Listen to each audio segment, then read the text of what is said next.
유튜브로 동시에 예배하는 우리 성도님들에게도 하나님의 축복이 함께 하시기를 축원합니다.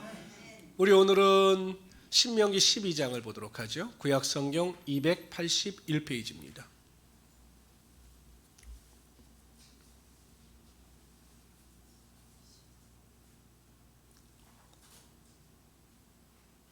구약성경 281페이지 신명기 12장 말씀이 되겠습니다. 우리 다 찾으셨으면 우리 1절부터 3절까지 한 목소리로 읽겠습니다. 시작. 내 조상의 하나님 여호와께서 내게 주셔서 차지하게 하신 땅에서 너희가 평생에 지켜 행할 규례와 법도는 이러하니라. 너희가 쫓아낼 민족들이 그들의 신들을 섬기는 곳은 높은 산이든지 작은 산이든지 푸른 나무 아래든지를 막론하고 그 모든 곳을 너희가 마땅히 파멸하며 그 제단을 헐며 주상을 깨뜨리며 아세라상을 불사르고 또 그 조각한 신상들을 치고 그 이름을 그곳에서 멸하라. 하나님은 철저하게 우상을 파괴하라 이렇게 말씀하시는 겁니다. 그러니까 우상 자체도 파괴할 뿐만 아니라 우상 제사를 드리던 그 장소도 파괴하고 진멸시켜야 한다. 이렇게 강력하게 말씀하고 있는 것이죠. 여러분도 혹시 음식점에 가서 이제 우리가 음식을 먹게 되면 이렇게 이제 음식을 덜어 먹게 되면 이제 그 접시를 하나 달라고 그러잖아요. 따로 먹는 그릇 접시를. 이렇게 덜어 먹다 보면 그 앞그릇 접시가 또 다른 음식의 양념으로 인해서 좀 더러워지잖아요. 그럴 때 어떻게 하십니까? 새로운 걸 달라고 하십니까? 이왕 더러워진 걸 그냥 먹자 이렇게 드십니까? 왜냐하면 제가 이렇게 먹어보니까 음식 맛을 제대로 모르겠더라고요. 저는 솔직히 그 종업원을 귀찮게 하는 것 같아서 그냥 먹었는데 이게 먹으면 이게 무슨 맛이니 맨날 똑같은 맛인 거죠. 그래서 제가 요즘에는 가지고 오거나 이제 달라고 요청을 합니다. 그 음식의 본연의 맛을 우리가 느끼기 위해서는 음식을 그릇을 바꿔야 되는 거예요. 깨끗한 그릇으로 바꿔야 되는 거죠. 요즘에 지금 수도권에서 문제가 되고 있는 게 이게 깔타고 유충이 수돗물을 통해서 나오니까 사람들이 이제 수돗물을 못 먹겠다는 거예요. 근데 여러분도 어떠세요? 그냥 깔따고 유충이 있어도 무슨 독을 마실지라도 해를 받지 아니하며 그래서 그냥 드십니까? 끓여 먹거나 이제 필터에 먹잖아요. 그러니까 여러분 깔따고 유충이 수치 뭐 얼마나 많겠어요 우리 수돗물에. 그런데 사람들은 그게 좀 껄끄러우니까 안 먹는 거죠. 이게 무엇을 의미하냐면 99%가 깨끗하고 1%가 오염되어 있으면 이 1% 때문에 99% 전체가 다 오염된 것으로 판정이 되는 겁니다. 하나님께서 왜 우상을 철저하게 멸하시고 그 우상을 섬기는 것까지 파괴하라고 말씀하셨냐면 하나님의 거룩한 땅에 들어가서 성도들이 하나님을 섬길 때 가장 거룩한 상태에서 하나님을 예배하기를 원하셨기 때문에 그러한 모든 것을 다 멸절시켜라 이렇게 말씀하신 거예요. 에베소서에 보면 이렇게 말씀하십니다. 다 같이 읽어봅시다. 너희는 유혹의 욕심을 따라 썩어져가는 구습을 따르는 옛사람을 벗어버리고 오직 너희의 심령에 새롭게 되어 하나님을 따라 의와 진리의 거룩함으로 지으심을 받은 새 사람을 입으라. 우리 성도들 같은 경우도 죄사함을 받아 구원을 받았으면 이제 새롭게 된 피조물로서 새 사람을 입으면서 살아가야 한다는 것입니다. 그런데 이제 오늘 본문에서 하나님께서 이 신명기 12장 1절 3절에서 강조하고 싶으신 것이 무엇이냐면 이제 4절서부터는 하나님께 드리는 예배에 대해서 나와요. 하나님께 드리는 온전한 예배가 예배되기 위해서는 철저히 거룩하게 되어야 한다는 거죠. 그러니까 오늘날 우리가 생각해 볼 때 여러분 우리가 이렇게 주님의 전에 나와서 예배할 때 하나님의 온전한 은혜를 체험하기 위해서 우리의 심령 상태가 깨끗해야 할까요? 더러워야 할까요? 그렇죠. 그러니까 제가 아까 앞접시들 여러분들 너무 잘 맞추셨잖아요. 앞접시. 그러니까 우리의 마음이 깨끗하고 정결하지 아니하면 하나님의 거룩한 은혜가 우리의 심령과 생각 속에 임할 수가 없다라는 것이에요. 그렇기 때문에 우리 모든 성도님들은 항상 예배 전에 나와서 하나님께 예배하기 전에 내 마음을 정결한 그릇으로 바꿀 수 있도록 하나님의 은혜 가운데 거할 수 있도록 깨끗하게 채울 수 있는 하나님의 귀한 성도들이 되시기를 주님의 이름으로 축원합니다. 우리 4절부터 14절까지 읽는데 이제는 우상을 회파하라, 우상을 진멸하라 이렇게 말씀하신 다음에 하나님께 대하여 제사하라, 예배하라 이 말씀이 4절부터 14절까지 나와요. 그런데 아주 중요한 말씀들이 있는데 제가 읽을 때 줄을 그세요. 그럼 거기다 줄을 그세요. 4절 다 같이 읽습니다. 읽어 나갑니다. 시작. 너희의 하나님 행하지 말고 오직 너희 하나님 여호와께서 자기의 이름을 두시려고 택하신 곳인 그 계실 곳으로 찾아 나아가서 너희의 번제와 제물과 너희의 11조와 너희 소와 양의 처음 난 것들을 너희는 그리로 가져다가 드리고. 잠깐만요. 5절에서 택하신 곳인 그 계실 곳, 여기는 이제 밑줄을 치세요.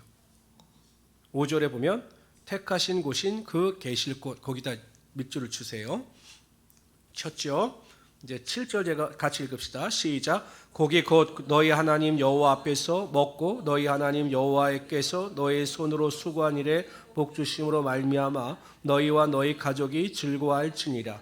우리가 오늘 여기에서는 각기 소견대로 하였거니와 너희가 거기에서는 그렇게 하지 말지니라. 너희가 너희 하나님 여호와께서 주시는 안식과 기업이 아직은 이르지 못하였거니와 너희가 요단을 건너 너희 하나님 여호와께서 너희에게 기업으로 주시는 땅에 거주하게 될 때, 또는 여호와께서 너희에게 너희 주위의 모든 대적을 이기게 하시고 너희에게 안식을 주사 너희를 평안히 거주하게 하실 때에 너희는 너희 하나님 여호와께서 자기 이름을 두시려고 그만이요. 여기요. 택하실 그곳에 밑침을 주세요. 택하실 그곳, 다 같이 있습니다. 시작. 택하실 그곳으로 내가 명령하는 것을 모두 가지고 갈지니 곧 너희의 번제와 너희의 희생과 너희의 11조와 너희 손의 거제와 너희가 여호와께서 원하는 모든 아름다운 서물을 가져가고 너희와 너희 자녀와 너희 하나님 여호와 앞에서 즐거워할 것이요 내 성중에 있는 레위인과도 그리할지니 레위인은 너희 중에 분깃이나 기업이 없음이니라. 너희는 삼가서 내게 보이는 아무 곳에서나 번제를 드리지 말고 오직 너희의 한 지파 중에서 여기서도요 여호와께서 택하실 그곳에 밑줄 치세요. 치셨죠? 근데 꼭 염두에 두셔야 될 게 있습니다. 자기 성경이어야 됩니다. 자기 성경. 있습니다. 시작. 여호와께서 택하실 그곳에서 번제를 드리고 또 내가 내게 명령하는 모든 것을 거기서 행할지니라. 제가 왜 성경을 읽다가 절에 동그라미를 치고 성경에 밑줄을 치라고 드리는 이유가 무엇이냐면, 여러분들 이제 무심코 이제 성경을 또 이렇게 보잖아요. 그럼 다음 성경 볼 때 밑줄 치거나 중요한 구절은 다시 보면 정말 또 확 은혜가 와닿기 때문에 제가 꼭 밑줄을 치십시오, 절에 동그라미를 치십시오라고 하는 겁니다. 핵심절이 제가 밑줄 치라고 하는 겁니다. 5절에 보면 택하신 곳인 그 계실 곳으로 찾아 나가서, 11절에도 보면 자기 이름을 두시려고 택하실 그곳, 14절에도 여호와께서 택하실 그곳에서 번제를 드려라. 그러니까 하나님께서 강조하시는 것이 무엇이냐? 하나님께 제사를 드릴 장소는 너희가 정하는 것이 아니라 내가 정한다는 거예요.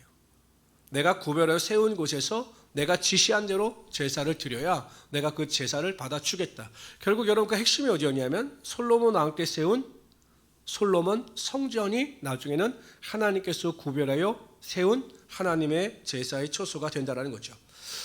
이게 여러분 기독교와 일반 종교의 차이점이 여기 있는 거예요. 여러분 우리가 쉽게 이야기하면 이런 거죠. 우리 기독교의 가장 큰 특징은 계시 종교라고 하는 거예요. 이게 무엇이냐면 하나님께서 우리를 찾아오신 거예요. 그래서 하나님께서 하나님 되심을 우리에게 알려주신 거예요. 말씀을 통해서 또한 여러 가지 음성을 통해서 하나님이 어떠한 분이신가를 알려주셨어요. 그렇기 때문에 우리가 하나님을 온전히 알 수가 없어요. 왜냐하면 하나님께서 우리에게 알려주신 것만큼만 알 수 있는 거예요. 그러니까 우리가 성경을 읽다 보면 이게 뭐지? 이해가 되지 않는 부분이 있잖아요. 그게 당연한 거예요. 왜냐하면 하나님께서 그 정도만 알려주셨기 때문에. 그리고 하나님께서 알려주시는 그 계시의 범위는 어느 정도냐?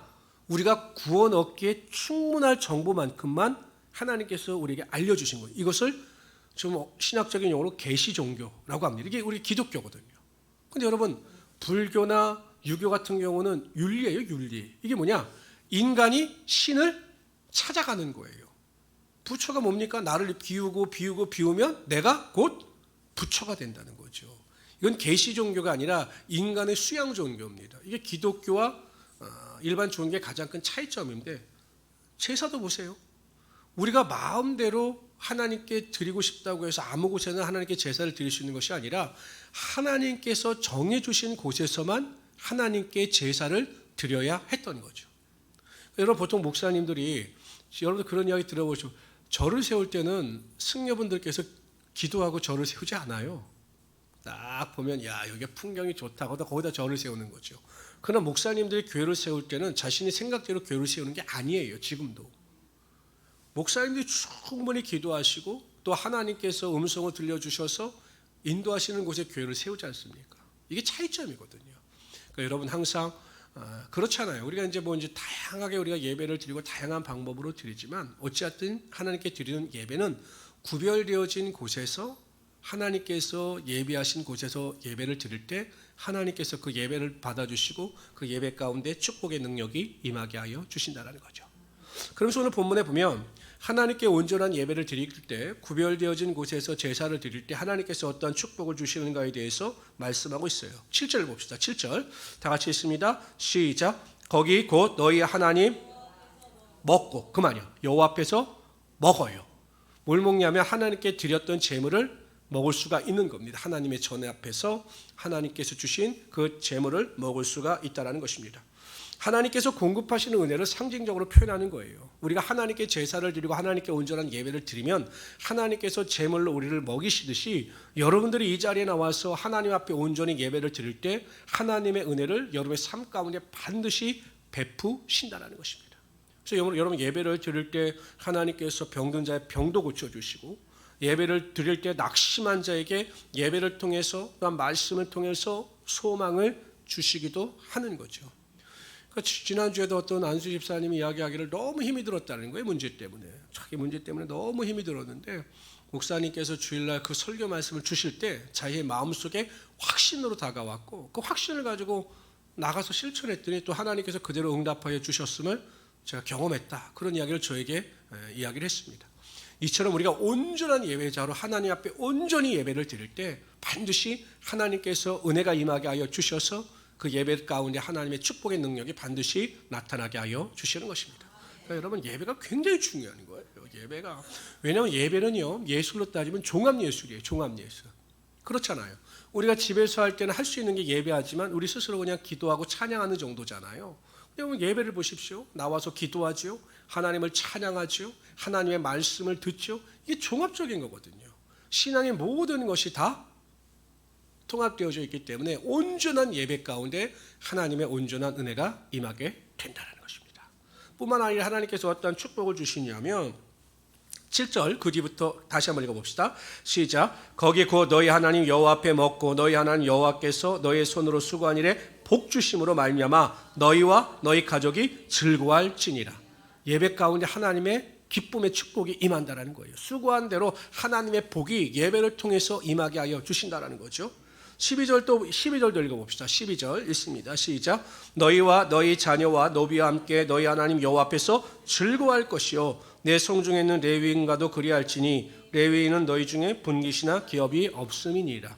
예배를 통해서 하나님의 기쁨과 즐거움이 흘러넘치게 하여 주신다는 것입니다. 그러니까 이렇게 낙심한 자에게 기쁨을 주시고 막 좌절한 자에게 하나님의 기쁨의 능력이 반드시 나타나게 하여 주신다는 거예요. 근데 여러분 예배 자체가 축제 아니겠습니까? 여러분들한테 좀 이런 말 드리면 혹시 연애할 때 감정들 갖고 계신가요? 지금? 내가 그때 무슨 감정으로 만났지 이 인간을 이런 생각이세요? 그렇죠. 기뻤죠. 지금도 기쁘시지 않습니까? 아니 진짜 누군가를 사랑하면 그런 것 같아요. 제가 그 청년 사역을 할 때 보면 이 청년이 연애를 하는지 안 하는지를 제가 금세 알아요. 연애하는 청년들은요 그냥 아무 데서나 웃고 다닙니다. 그냥 이렇게 넋이 나간 것처럼 그냥 웃고 막 예배 때 너무 즐거워하고 막 그래요. 너 연애하고 있구나. 뭐라면 거의 맞아요. 그러니까 여러분 연애할 때 기분 한번 생각해보세요. 저도 저희 집사람하고 처음 만났을 때 보면 막 만나러 갈 때 딱 만나는 것보다 만나러 가는 과정도 얼마나 막 가슴이 뛰었나? 뭐 그런 게 있었던 것 같아요. 근데 만나면 너무 좋죠. 사랑하는 사람을 만나면 너무 좋죠. 여러분 지금도 그렇잖아요. 좋아하는 사람 제가 어저께도 목사님과 이렇게 여러 가지 목회적인 이야기 때문에 만났는데 만나서 그냥 밥만 먹자고 그랬는데 2시간 넘게 이야기를 했어요. 막 그냥 길거리에 서가지고 헤어지자고 그랬다가 또 만나서 이야기하고 만나면 너무 즐거운 거예요. 목회적인 이야기하고 목회 비전 이야기하고 뭐 교회 이야기 이게 너무 즐거운 거죠. 좋아하는 사람을 만나면 대화가 막히질 않아요. 근데 여러분 반대로 엘리베이터에서 모르는 사람 타면 그렇게 불편해요. 시선을 어디다 둬야 될지 모르고, 또 잘 알지도 못하는 사람과 식사한다는 것도 부담스럽고. 예배가 무엇입니까? 우리가 정말로 사랑하는 하나님을 만나러 나오는 시간이거든요. 그렇기 때문에 여러분 정말 하나님을 사랑하고 하나님을 섬기는 마음이 있다면 예배가 너무 즐거울 수밖에 없는 거죠. 사랑하는 하나님을 만나러 가는 것이니까. 그러니까 여러분 그 예배를 통해서 그러한 기쁨, 그러한 소망, 즐거움을 체험할 수 있는 우리 성도들이 되시기를 주님으로 축원합니다. 사도행전에 보면 사도행전의 2장에 보면 성령의 능력이 임하고 성령 충만함을 통해서 3,000명, 남자만 5,000명이 회개하면서 일어나는 능력이 뭐냐면 교회가 탄생해요. 교회. 그러니까 성령의 능력으로 가장 먼저 생긴 변화 중에 하나가 교회가 탄생했어요. 그리고 안식일 뿐만 아니라 사람들이 매일 교회에 모여서 떡을 떼고 가르치고 교제했습니다. 이 떡을 뗀다는 게 성찬을 한 거거든요. 근데 그 성경에 보면 뭐라고 나오냐면 사람들이 모이는 것을 날마다 기뻐했다라는 거예요. 왜냐하면 하나님을 만나니까 사람들이 성전에 모이는 것에 대해서 너무 기뻐했다라는 것입니다. 그래서 우리 모든 성도님들도 아이고 근데 수요 예배까지 나와서 예배하는 분들은 제가 굳이 말할 필요가 없어요. 왜냐하면 제가 수요 예배는 이렇게 자꾸 제가 웃음이 나오는 게 보면 여러분들 얼굴이 너무 행복해 보이기 때문에 제가 믿으십니까? 그래서 그러한 기쁨이 여러분 삶 가운데 또 그럼 이게 또 유튜브로 또 녹음이 되는데 우리 모든 성도들의 얼굴이 다 행복해 보이기 때문에 저도 행복하고 기쁜 겁니다. 그런 믿음을 가지고 승리하시는 우리 성도들이 되시기를 주님으로 축원합니다. 15절부터 28절까지는 이제 읽을 텐데 어떤 내용이냐면 이런 내용이에요. 이제 우리가 가축, 육식을 하잖아요. 육식. 근데 보통 뭐 채소 같은 경우는 먹어도 피가 없잖아요. 피. 그런데 육식은 먹으면 반드시 피가 있기 때문에 이 피는 곧 생명이기 때문에 이 육식을 할 때, 가축을 먹을 때 무엇을 조심해야 하는가에 대해서 하나님께서 말씀하고 있는 내용이 이 15절부터 28절 내용이에요. 그러니까 참 하나님도 굉장히 세심하신 분이시죠. 어찌하든지 인간이 죄를 범하지 않게 하시기 위해서 가축을 먹는 것, 식용 자체도 경고하고 계시다라는 겁니다. 15절부터 28절 같이 읽읍시다. 시작. 그러나 내 하나님 여호와께서 내게 주신 복을 따라 각 성읍에서 내 원하는 대로 각축을 잡아 그 고기를 먹일 수 있나니 곧 정한 자나 부정한 자를 막론하고 노루나 사슴을 먹는 것 같이 먹으려니와 오직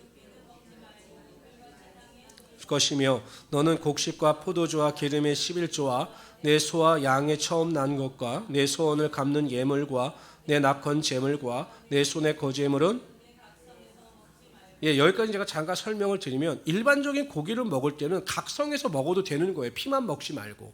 그런데 17절의 내용은 무엇이냐면 하나님께 드리는 제물, 하나님께 드리는 가축에 대해서는 각성해서 먹어서는 안 된다는 거예요. 함께 하나님께 드리는 제물은 성에서 먹으면 안 된다는 거예요. 그럼 어떻게 먹어야 되는가? 18절 있습니다. 시작. 오직 내 하나님 여호와께서 택하실 곳에서 내 하나님 여호와 앞에서 너는 내 자녀와 노비와 성중에 거주하는 레위인과 함께 그것을 먹고 또 내 손으로 수고한 모든 일로 말미암아 내 하나님 여호와 앞에 즐거워하되 너는 삼가 내 땅에 거주하는 동안에 레위인을 저버리지 말지니라.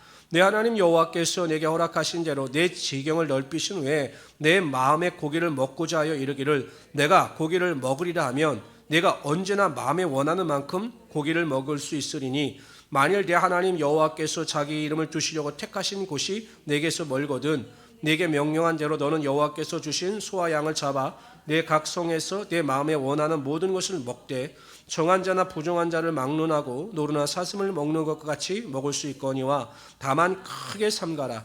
그 피는 먹지 말라. 피는 그 생명인즉 내가 그 생명을 고기와 함께 먹지 못하리니 너는 그것을 먹지 말고 물같이 땅에 쏟으라.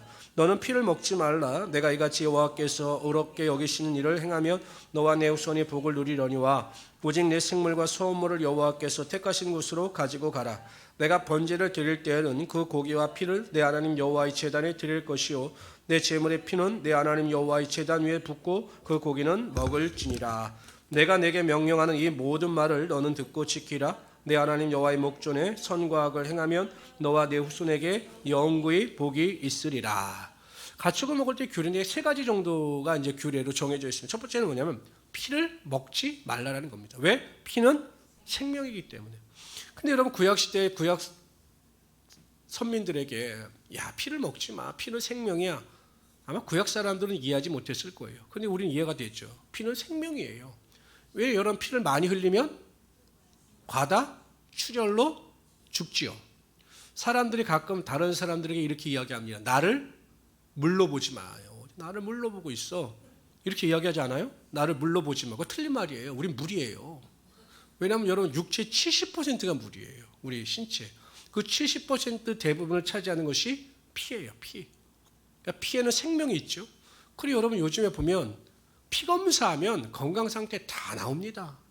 건강하다, 건강하지 않다, 염증이 있다, 간이 안 좋다, 뭐가 안 좋다 다 나와요. 그러니까 피는 생명인 거죠. 근데 생명의 근원은 하나님이세요. 그러니까 생명의 근원은 하나님이시기 때문에 인간이 자신의 생명조차도 함부로 할 수 없는 거예요.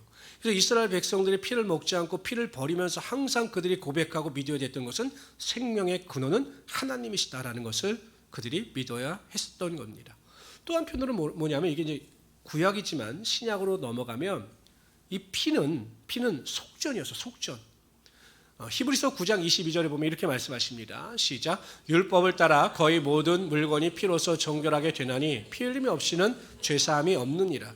그러니까 예수 올 때 십자가 보혈의 은혜와 능력을 통해서 모든 죄인들이 죄사함 받을 것을 하나님께서는 미리 정하셨기 때문에 피는 생명이고 정함의 상징이므로 절대 피를 먹지 말라 이렇게 말씀하신 거예요. 근데 저는 또 한편으로 그런 생각이 들더라고요.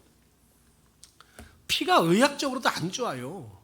우리나라 사람들은 뭐 피를 먹으면 뭐 갑자기 뭐 힘이 솟는다 막 이러는데 피가 굉장히 위생적이지도 않고 오히려 여러분 그 동물들이 스트레스를 받은 상태에서 피를 뽑게 되면 그것이 인간에게 결코 이롭지 않다라는 거예요.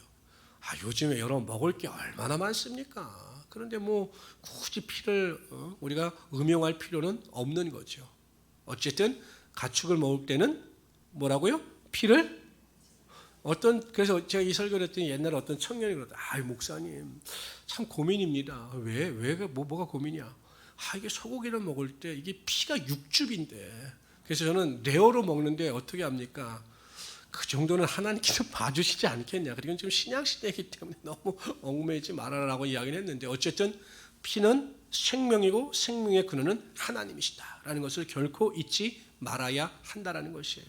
그래서 여러분 우리가 왜 자살을 죄라고 그러느냐?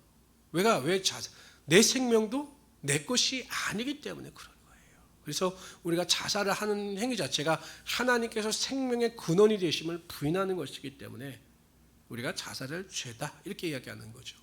그럼 또 한 걸음 더 나가서 이렇게 이야기를 합니다. 그럼 목사님 자살한 사람들은 전부 구원받지 못하고 지옥에 갑니까? 그렇게 단정해서도 안 되는 거예요. 왜냐? 여러분 자살을 하는 사람이 정말 어떤 혼란이나 고통 가운데 자살을 시도했어요. 그런데 여러분 하다 말고 회개할 수도 있거든요. 아차 싶어서. 그런데 그냥 시도를 했으니까 죽음을 맞이할 수 있기 때문에 그것에 대해서는 뭐 자살했으니까 다 지옥 같다. 원론적인 이야기는 그렇지만 그것을 다 모든 사람들에게 일괄적으로 적용할 수는 없다라는 거예요. 자살하면 지옥에 갑니다. 그러나 이런 예외도 있습니다라는 것을 우리가 설명해 줄 수 있어야 한다라는 거죠. 두 번째, 가축을 먹을 때는 먹는 장소를 구별했어요. 일반 가축은 자신들이 있는 성에서 먹을 수 있었으나 하나님께 드려진 제물은 하나님께서 정하신 성전에 나와서 그 음식을 먹어야 했던 것입니다. 여러분 하나님께 대하여 구별되어진 것, 하나님께 드려진 것은 항상 모든 것이 다 거룩한 거예요. 그러니까 가축이 그냥 가축이지만 이 가축을 하나님께 드리면 이게 성물이 되는 거죠. 이게 어떤 의미를 가지고 있냐면 여러분들은 하나님께 드려진 자들이고 택함받은 자들이기 때문에 우리는 세상 사람들과 구별되어진 자들이다 라는 생각을 분명히 가져야 한다는 것이죠. 여러분들 대단한 사람들이에요. 하나님께서 택하여 세우신 자들이기 때문에 대단한 자들이고 거룩한 자들이다 라고 하는 믿음을 가지고 살아가시기를 바랍니다. 뿐만 아니라 소외되는 자들이 없이 같이 다 먹어라 이렇게 이야기합니다. 18절 읽어봅시다. 시작. 오직 내 하나님 여호와께서 택하실 곳에서 내 하나님 여호와 앞에서 너는 내 자녀와 노비와 성중에 거주하는 레위인과 함께 그것을 먹고 또 내 손으로 수고한 모든 일로 말미암아 내 하나님 여호와께 출고하되 너는 삼가 내 땅에 거주하는 동안에 레위인을 저버리지 말지니라. 내가 누리는 은혜를 나 혼자 누리지 말고 소외되는 자들과 함께 누리라는 것입니다. 그러니까 여러분, 제가 누누이 강조하지만 절대 여러분 교회 안에서는요 소외되는 자들이 없어야 되는 거예요. 그러니까 교회 안에서는 혼자 외로이 쓸쓸히 소외되는 자들이 없도록 여러분들이 항상 신경 써서 그들과 같이 하나님이 주시는 은혜를 누리며 살아갈 수 있어야 한다는 거죠. 그러니까 여러분 만약에 이렇게 봤는데 오랫동안 한 2주 동안 교회에 보이지 않는다. 그럼 우리가 기도하는 마음을 가지고 신방하며 그 사람들을 다시 주님께로 인도하여 같이 동참함으로 하나님이 주시는 은혜를 누릴 수 있어야 한다는 것입니다. 그러나 결론은 28절이에요. 제가 읽겠습니다. 내가 내게 명령하는 이 모든 말을 너는 듣고 지키라. 네 하나님 여호와의 목전에 선과 의를 행하면 너와 내 자손에게 영구히 복이 있으리라. 하나님의 말씀에 순종하면 하나님의 복이 영원히 임하게 된다는 것입니다. 그러므로 우리는 철저하게 하나님께서 말씀하신 대로 순종하는 삶을 살아갈 수 있는 우리 성도들이 되시기를 주님의 이름으로 축원합니다. 우리 29절부터 32절까지 다 같이 읽읍시다. 여기 또 하나님께서 우상을 멸하라 이렇게 말씀하셔요. 가까이 하지 말아라. 아예 관심조차 가지지 말아라 이렇게 말씀하십니다. 다 같이 읽어봅시다. 시작. 내 하나님 여호와께서 내가 들어가서 쫓아낼 그 민족들을 내 앞에서 멸절하시고 내가 그 땅을 차지하여 거기에 거주하게 하실 때 너는 스스로 삼가 내 앞에서 멸망한 그들의 자취를 밟아 올무에 걸리지 말라. 또 그들의 신을 탐구하여 이르기를 이 민족들은 그 신들을 어떻게 섬겼는고 나도 그와 같이 하겠다 하지 말라. 네 하나님 여호와께서는 네가 그와 같이 행하지 못할 것이라. 그들은 여호와께서 꺼리시며 가증히 여기시는 일을 그들의 신들에게 행하여 심지어 자기들의 자녀를 불살라 그들의 신들에게 드렸느니라. 내가 너에게 명령하는 이 모든 말을 너희는 지켜 행하고 그것에 가감하지 말지니라. 우상들에 관심 두지 말라는 거야. 이 사람들은 어떻게 섬겼지? 그거에 대해서 아예 호기심조차 발휘하지 말라라는 것입니다. 제가 신학교 다닐 때 아주 유명한 일이 하나 있었어요. 그게 어느 신학생이 그 청량리에 있는 집장촌 여성들에게 들어가서 내가 복음을 증거하고 그들을 변화시키겠다. 이래서 거기서 숙식을 하기 위해서 들어간 적이 있어요. 그때 모든 사람들이나 교수들이 말렸다고 그래요. 그건 너의 혼자 힘으로 되는 것이 아니다. 왜? 가서 복음을 증거하면 됐지. 왜 그들과 같이 숙식하면서 그들에게 복음을 증거하려 하고 하느냐. 오히려 네가 문제가 생길 수가 있다. 이렇게 말렸습니다. 아니다, 나는 할 수 있다라고 들어갔어요. 근데 들어가서 결국 나중에 포주가 됩니다. 안 되는 거예요, 인간은. 그러니까 아예 관심조차 두지 말아야 될 것은 관심을 두지 말라라는 거예요. 쥐약 있죠? 쥐약. 쥐약을 먹으면 죽습니까? 삽니까? 쥐약 먹으면 죽어요? 아니, 그 쥐약은 쥐가 먹어야 죽는 거 아닙니까? 죽어요? 사람이 먹어도?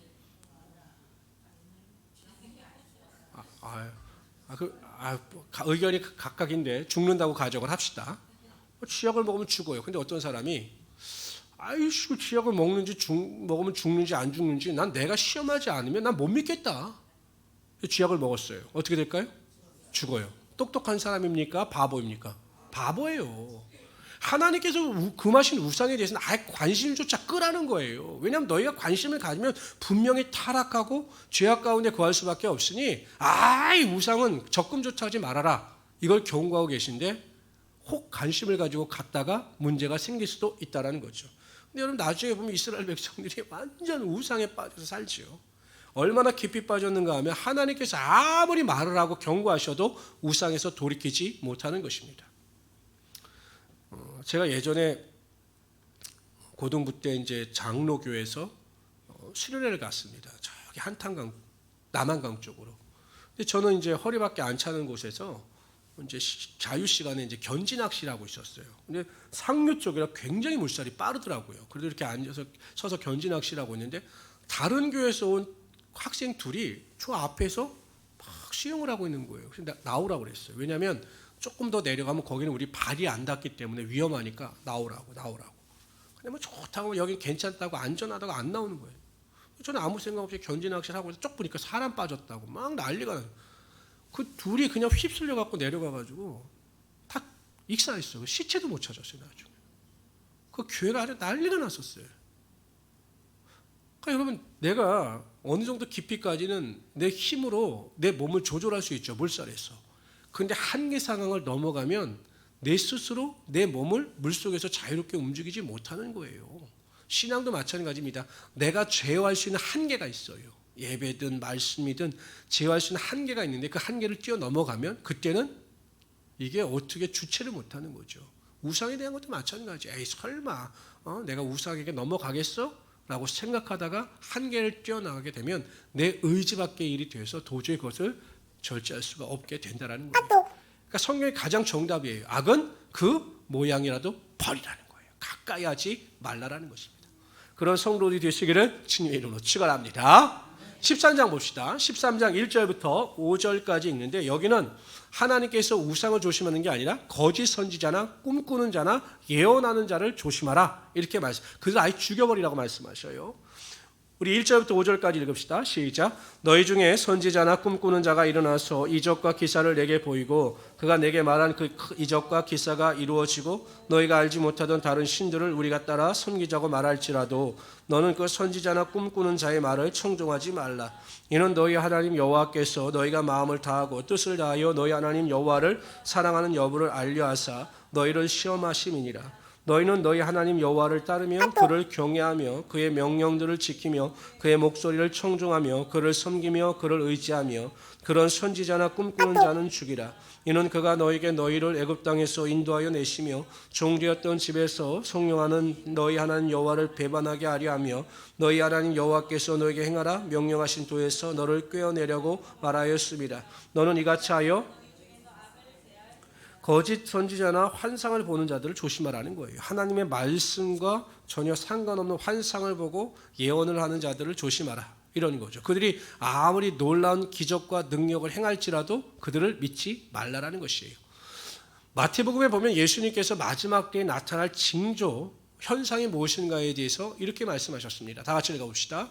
시작. 거짓 선지자가 많이 일어나 많은 사람을 미혹하게 했으며 거짓 선지자들과 거짓 선지자들이 일어나 큰 표적과 기사를 보여 할 수만 있으면 택하신 자들도 미혹하리라. 마지막 때가 되면 거짓 선지자들이 나타나는데 그들이 표적과 기사와 능력을 많이 행한다는 것이에요.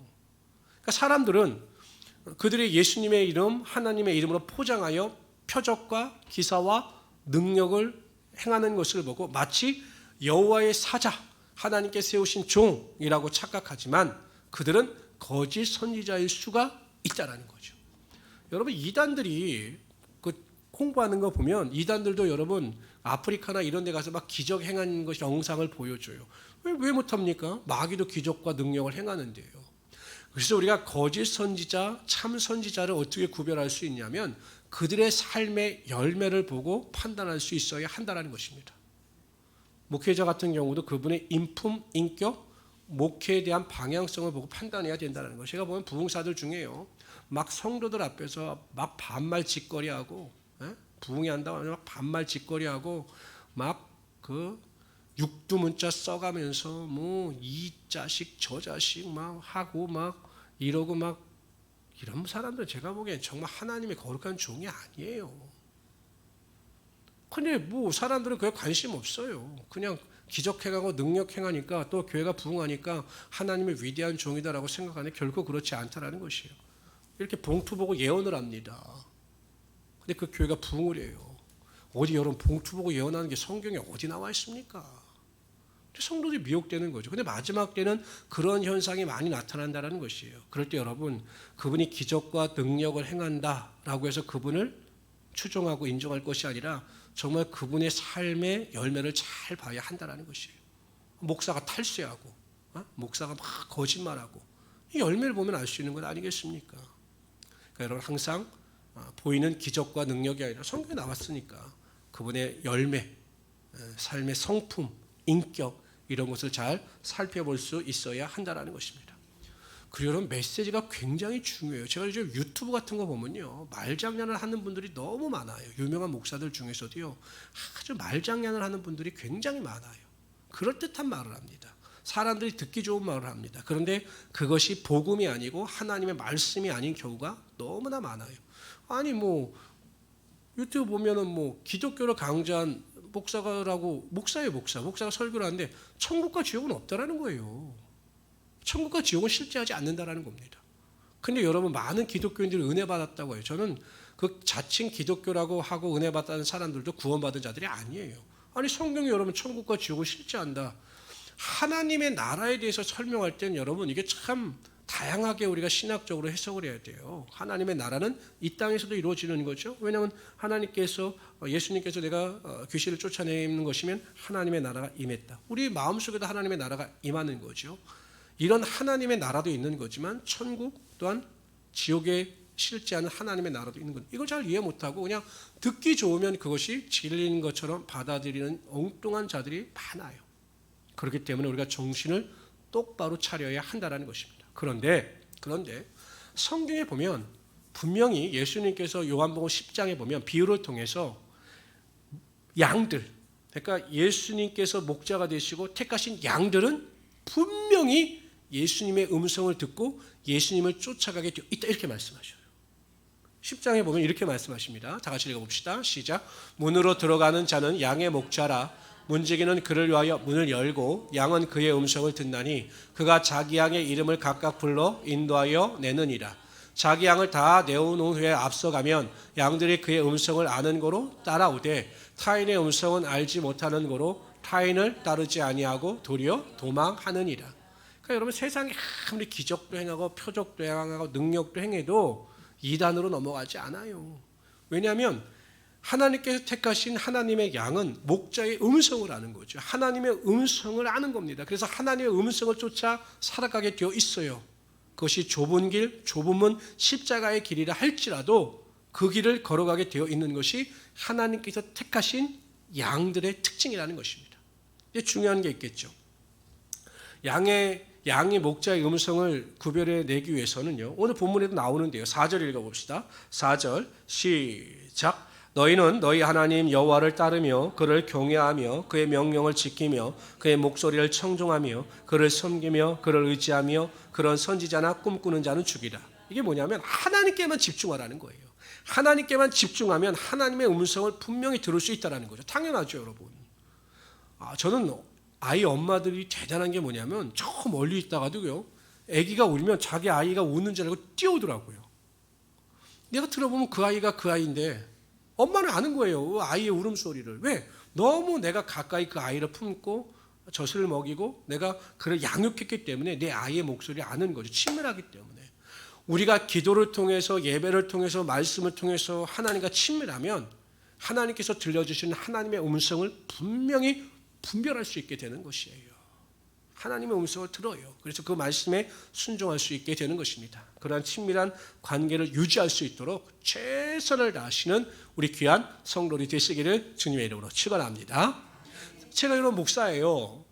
목사이기 때문에 하나님께 특별히 저에게 능력도 주시고 이런 게 아니라 제가 목사로서 하나님의 음성에 좀 더 민감할 수 있는 이유는 제가 여러분들보다 그래도 좀 더 기도하고 좀 더 말씀 읽고 좀 더 영적으로 살려고 하기 때문에 하나님과 좀 더 친밀하기 때문에 내가 들을 수 있는 것이지 뭐 하나님께서 뭐 계시를 막 목사기 때문에 부어주셔서 그런 거는 특별히 없는 것 같아요. 그러니까 여러분들에게도 그런 걸 주시는 거죠. 하나님과 친밀한 자에게 하나님의 음성이 반드시 임하게 하여 주시는 것입니다.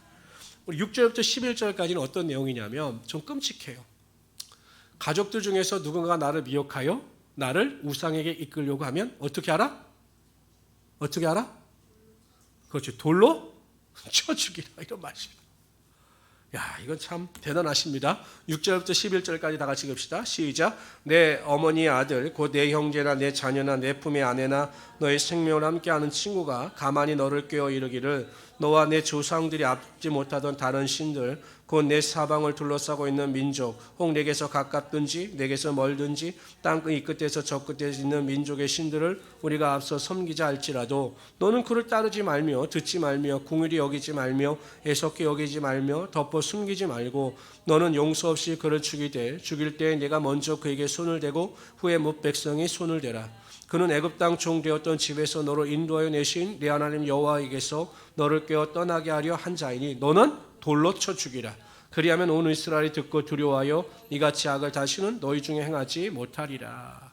하나님께서 결국 사랑하는 가족이나 친한 친구가 나를 우상으로 미혹한다 할 때 그를 쳐 죽이라 이렇게 말씀하시는 것은 물론 실제적으로 그렇게 하라 강력한 하나님의 의지도 계시지만 한편으로는 우리가 하나님께서 우상을 얼마나 미워하시고 싫어하시는지를 알 수가 있다는 거죠. 그런데 제가 이렇게 목회를 해보면 의외로 여러분 신앙은 가족의 영향을 가장 많이 받습니다. 참 이상하죠. 요즘에는 예전 같은 경우는 부모 따라 아이들이 왔는데 요즘은 아이들 따라 부모가 교회를 정한대요. 그리고 교회에서요 목사님들하고 이야기해 보면 만약에 교사나 목사나 전도사가 그 아이가 잘못된 것을 지적하잖아요. 기분 나빠서 교회 안 나온다는 거예요. 이게 뭐가 잘못돼도 한참 잘못됐죠. 아이가 예배 시간에 떠들면 그거 잘못했다고 가르쳐야 되는 거잖아요. 그거 혼냈다고 교회 안 나온다는 거예요. 여기밖에 교회가 없냐고. 제가 보기엔 그 구원받은 사람 아닙니다. 그래 그게 어쨌든 가족에게 영향을 받아. 그리고 예수님께서 이렇게 말씀하셨어요. 제가 읽어드리겠습니다. 뭐라고 말씀하시냐면 사람의 원수가 자기 집안 식구라. 누가복음 14장 26절에 보면 무릇 내게 오는 자가 자기의 부모와 처자와 형제와 자매와 독이 자기 목숨까지 미워하지 아니하면 능히 내 제자가 되지 못한다. 이렇게 말씀하셔요. 그러니까 하나님을 더 사랑해야 되고 하나님 말씀에 더 순종해야 된다는 거죠. 물론 가족을 사랑하는 것은 당연한 겁니다. 그러나 하나님보다는 더 사랑할 수 없다는 거죠. 이것이 믿음의 법칙이라는 것입니다. 제가 가끔 전도하다 보면 이런 말씀을 하는 분들이 있어요. 아이고 제가 효자입니다. 근데 우리 어머님이 불교예요, 불교. 내가 그 어머니 불교에 있는데 어떻게 예수를 믿겠습니까? 우리 어머님 돌아가신 다음에 제가 교회를 다니도록 하겠습니다. 그건 정말 불효자입니다. 둘 다 지옥 가겠다는 소리 아니겠어요? 어머니 지옥 보내고 나 혼자 천국 가겠다 이 소리 아니겠습니까? 하나님은 어떠한 하나님이시냐? 오히려 가족에게 단호한 사람들. 요람, 고라, 다단, 아비람 이 세 사람이 모세와 아론의 권위 도전했잖아요. 그때 하나님께서 그 고라, 다단, 아비람의 가족들을 다 자신의 천막 앞으로 나오게 하신 다음에 땅을 여셔서 그들을 다 죽이셨어요. 그런데 예외가 있었어요. 고라 자손들. 고라 자손들은 자신의 아버지의 반역을 쫓지 않았어요. 나중에 하나님께서 그들을 시편에 보면 이 고라 자손이라고 나와요. 성가대에서 아주 귀한 직분을 감당케 하신 것을 우리가 보게 되는 것입니다. 여러분 항상 어찌하든지 간에 우리 인생의 삶의 최우선순위는 누구라고요? 하나님이시라는 거예요. 하나님. 제가 믿음이 있기 전에 목회자로서의 사명을 받기 전에 그런 생각을 했어요. 왜 예수님께서 어머님을 많은 사람들 앞에서 여자요 라고 칭하셨을까? 물론 그 여자요라고 하는 칭호가 여성에게 보내는 가장 극존칭의 칭호입니다. 그러니까 뭐 마리아를 비하하거나 이런 의도는 아니셨지만 그래도 어머님이라고 하셨으면 좋으셨을 텐데 왜 많은 사람들 앞에서 여자요라고 하셨을까? 그렇지 않아요? 여러분 생각들 드시게? 근데 제가 목회를 해보니까 알겠다라는 거죠. 저도 저희 권사님한테 공적인 자리에서 어머님 안 합니다. 뭐라고 말씀드리면 항상 권사님. 우리 권사님도 공적인 자리에서도 그렇고 사적인 자리에서 저희 집사람한테 얘야 이런 말씀 안 하셔요. 집에서도. 뭐라고 말씀하십니까? 그렇죠. 항상 호칭을 하셔요. 이게 우리가 사명이나 또한 하나님의 입장에서 하나님의 사역을 이루어가고 하나님의 일을 해나감에 있어서는 분명히 공적인 것을 잘 구별하여 하나님의 뜻대로 순종해야 한다는 것이에요. 이게 뭐 인간적이지 않지 않냐, 인간의 사적인 정이 있지 않냐. 이것보다 중요한 것은 하나님의 공의와 하나님의 뜻과 하나님의 사명이라는 것이에요. 그것을 지금 강조하고 있는 거죠. 아무리 가족이 중요하다 할지라도 우상으로 이끄는 자를 용서해서는 안 된다. 그러한 마음을 가지고 우리가 우상을 멀리해야 된다라고 하는 것을 말씀하고 있는 것입니다. 우리 12절부터 18절까지 다 같이 읽어보도록 하죠. 있습니다. 시작.